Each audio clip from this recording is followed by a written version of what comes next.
Vou mostrar para vocês uma breve introdução à depuração de binários em Linux usando o GDB e, como forma de demonstração, vamos resolver aqui o desafio BOMB da plataforma do Shotter Labs. Esse desafio ele ocorreu no Shelter Express 12 e foi dedicado à engenharia reversa. E agora vamos iniciar aqui a resolução do desafio, apresentando para quem não conhece o GDB como uma ferramenta de resolução de engenharia reversa. Então, nesse desafio aqui a gente tem um binário, né? Eu vou copiar aqui o binário. Vou acessar aqui minha máquina virtual, Linux, né? Vamos baixar o arquivo. A gente recebeu aqui o arquivo. Então terminou de baixar o arquivo. Então vamos ver aqui qual é a característica desse arquivo, usando o comando file.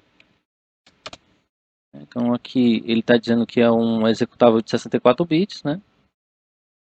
E aí aqui, para poder ser um executável, eu tenho que mudar a permissão.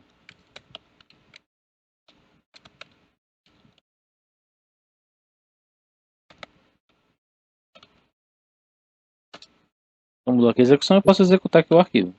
Então nesse desafio aqui a gente tem 3 números. Eu errei o primeiro número, né? Então eu tenho que descobrir quais são os números corretos para poder digitar, né? A gente só tem o arquivo para poder tentar descobrir. Então, com certeza, através da engenharia reversa, eu vou conseguir descobrir os segredos desse arquivo, fazendo com que eu possa encontrar quais são os números secretos que vão fazer abrir essa sequência, né? Então, vamos agora iniciar o processo de depuração do aplicativo, né?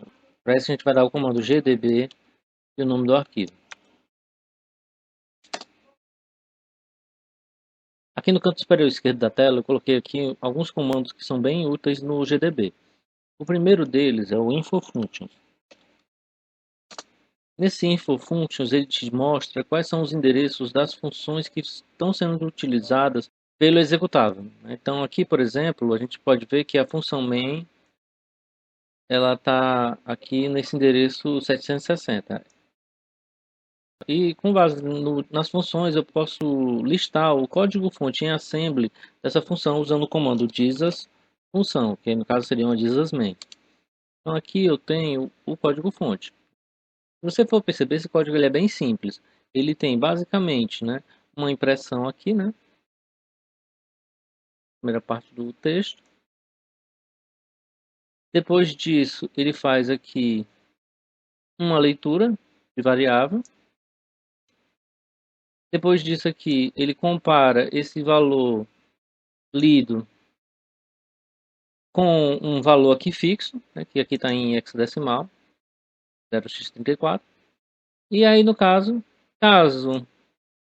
o resultado dessa comparação for diferente de zero, ele pula para o fim do código em execução. Né? E aí ele repete isso aqui várias vezes, né? Impressão,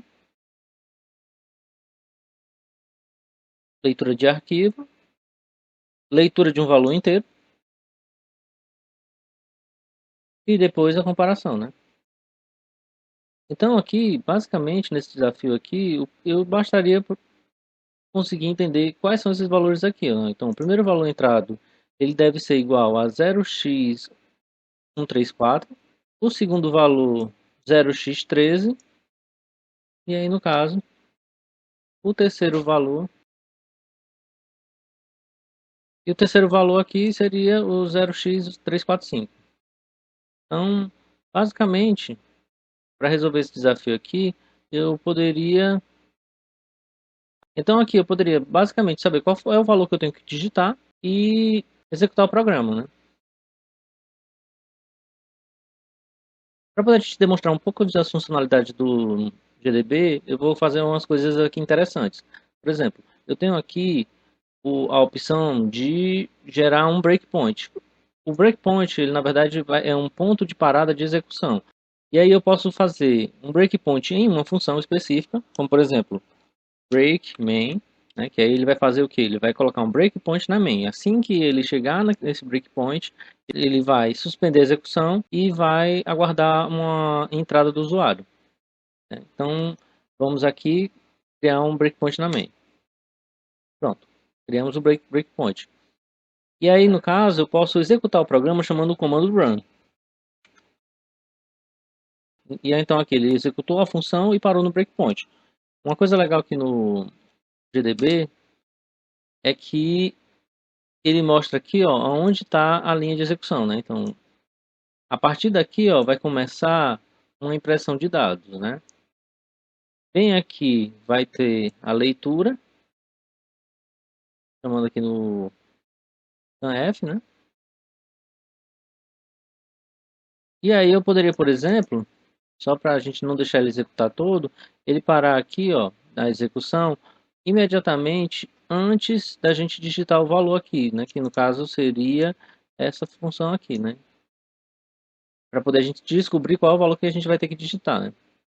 Então aqui eu posso colocar um breakpoint nessa linha 56 a partir do início da main. E eu vou colocar também um aqui no 64, só para mostrar aqui os valores da variável. Então, vou fechar aqui. No caso, para colocar um breakpoint no endereço, a gente usa o asterisco. Então aqui, break, asterisco, e eu posso usar um caminho relativo, por exemplo, a main mais 56. Então, bem aqui, ele vai setar um breakpoint na linha 56 a partir do início da main, e eu posso também colocar um aqui na linha 64. Eu tenho várias opções de execução. Eu posso executar ele linha a linha usando o NI, que é o Next Instruction, ou eu poderia simplesmente dar o comando de Continue, que no caso seria para ele continuar até encontrar um outro breakpoint. Aqui, ó, ele continua, né? Então aqui ele imprimiu o primeiro aviso, né? E ele está pedindo aqui o primeiro número da sequência. Então aqui eu vou dar um disasmain de novo, né? Só para a gente ver. E eu preciso que, no caso, esse valor lido pelo scanf seja igual a 0x134.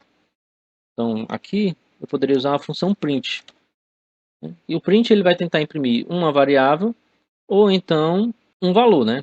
Aqui no caso, se eu colocar só print 0x134, ele já converte para inteiro. Então, esse primeiro valor aqui, no caso em hexa seria 0x134, ela vira, na verdade, 308. Então, se eu digitar 308, é para poder ele aceitar o comando, né? Então, vamos dar aqui o contínuo. Então, vou colocar aqui 308. E aqui ele parou, né? Antes da comparação, né? Aqui no caso, eu vou fazer também do mesmo jeito aqui. Eu vou colocar um breakpoint bem aqui antes de chamar o scanf, né? Que no caso seria a linha 111. Break, asterisco,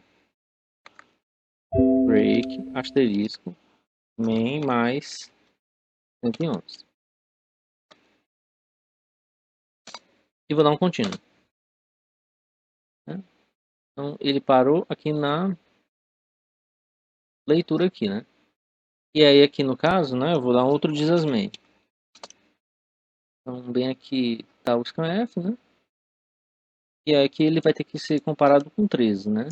Então vamos aqui fazer de novo. Print 0x13, que dá 19, né?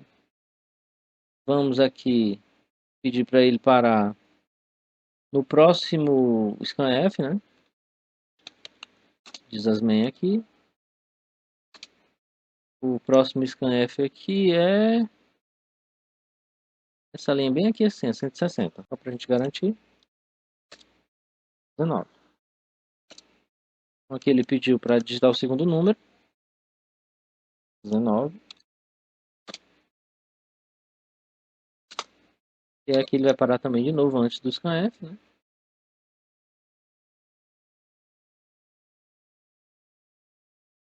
E aí aqui ele tem que ser igual ao valor 0x345, né? Então vamos aqui colocar print 0x345. Então dá 837. E aqui eu vou continuar, né? 837. Perceba que ele liberou a flag. Eu posso vir aqui na plataforma e pontuar. Com isso a gente conclui mais um vídeo aqui do canal do professor Rodrigo Costa. Eu vou preparar depois outros vídeos falando sobre o GDB, né, para vocês conhecerem um pouco mais a forma de depurar o código a partir dele. Gostaria de agradecer a todos pela atenção. Se vocês gostaram, por favor, deixem um like, compartilhem com seus amigos e até a próxima.